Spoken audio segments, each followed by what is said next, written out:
The overall goal of this protocol is to establish an ethanol-induced fibrotic liver model in zebrafish and to perform chemical screens using this model. This method can help answer key questions in the liver regeneration field, such as the molecular and cellular mechanisms of how hepatocytes regenerate in the fibrotic liver. The main advantage of this technique is that it is a cost-effective and time-saving in vivo chemical screening.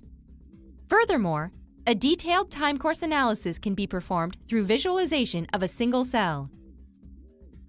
Demonstrating the procedure will be Mianbo Huang, a postdoc, and Jin Su, a graduate student from the Shin laboratory.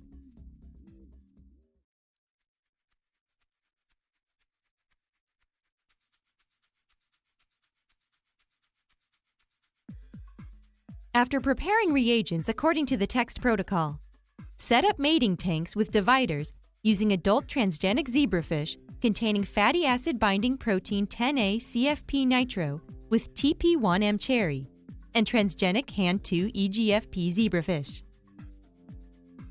The following morning, 2 hours after removing the dividers, harvest the embryos by straining the system water and transferring the embryos into 100 mm Petri dishes containing embryo medium. At 56 hours post-fertilization, or HPF, add 1.5% ethanol to the embryos. Use plastic wrap to cover the plates to prevent ethanol evaporation. Then incubate at 28 degrees Celsius for 24 hours. Prepare fresh 15 millimolar MTZ in embryo medium with 0.1% DMSO and add ethanol to a